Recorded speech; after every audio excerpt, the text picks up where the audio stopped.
Fox News alert for this. The high-stakes ABC News presidential debate is tonight.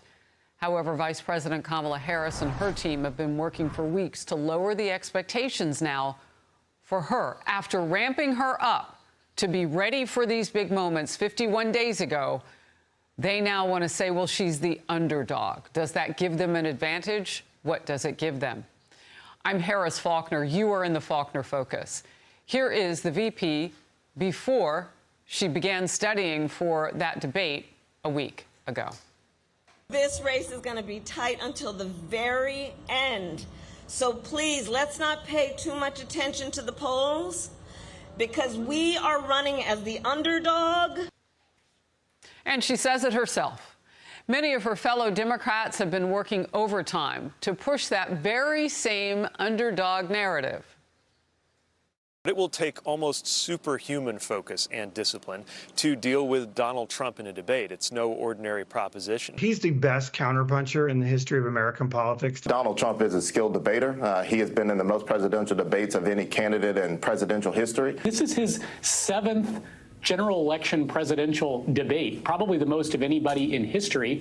And Donald Trump's a showman, so we know he's going to come in ready to debate. She's going to do great, of course, but Donald Trump will be good too. I mean, we can all remember he wrecked all of the Republicans. He's a good debater, and it's going to be close.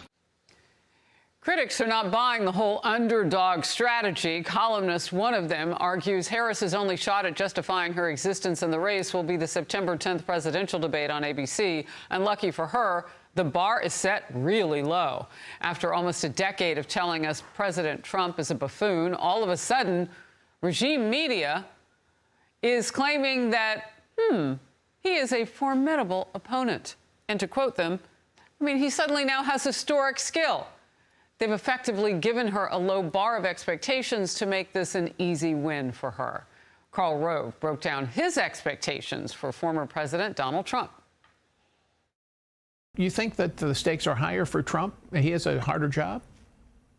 I think he does, because she has miraculously grabbed the label of the candidate of change when it was Biden versus Trump, where Trump was the candidate of change. But now with Harris on the field, miraculously, she somehow has been able to sort of dissolve the bonds that tied her to her superior, and is now seen as the new different face.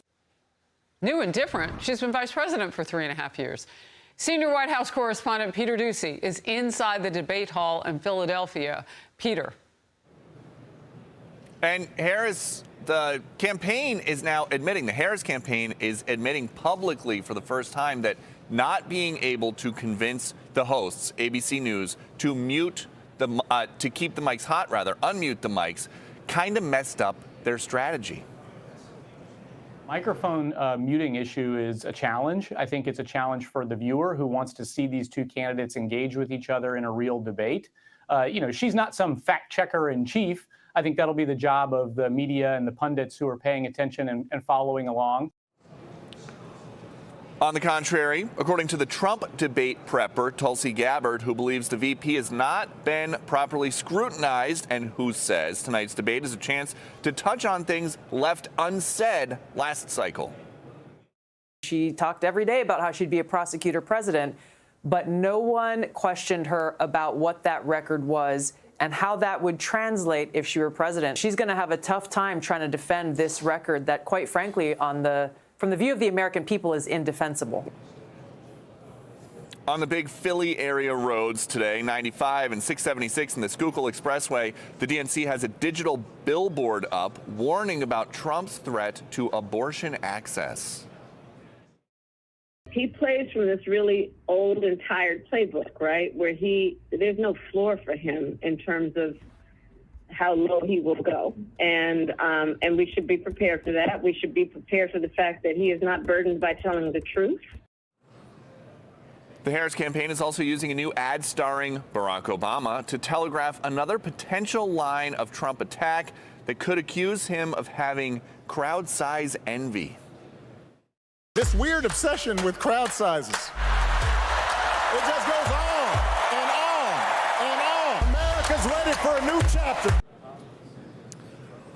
A new chapter. That might be an empty promise, though, based on a look at the Harris campaign's new issues page on their website, because the New Republic decoded some of the computer coding on it and determined that large chunks of the Harris issue platform are just direct copy pastes from the Biden issues page. Yeah, but I mean, there's no question about that just in terms of the depth of the material, right? It just looks like somebody did that who probably was tasked with it in a few minutes, and that was the quick and easy way to do it. And plus, then you don't have to explain it if it doesn't match what she's saying now.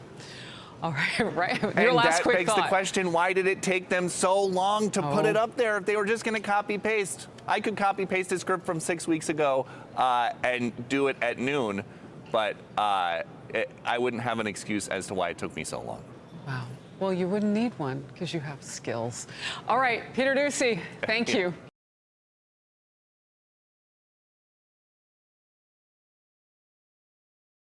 High stakes. High stakes. Underdog. Underdog. Miraculously. Miraculously. Dissolve. Dissolve. Pundit. Pundit. Scrutinize. Scrutinize. Indefensible. Indefensible. Regime media. Regime media. Formidable. Formidable. Buffoon. Buffoon. Telegraph. Telegraph. Obsession. Obsession. If you enjoy this content, please consider subscribing to my channel to stay up to date with future videos. Thank you for watching.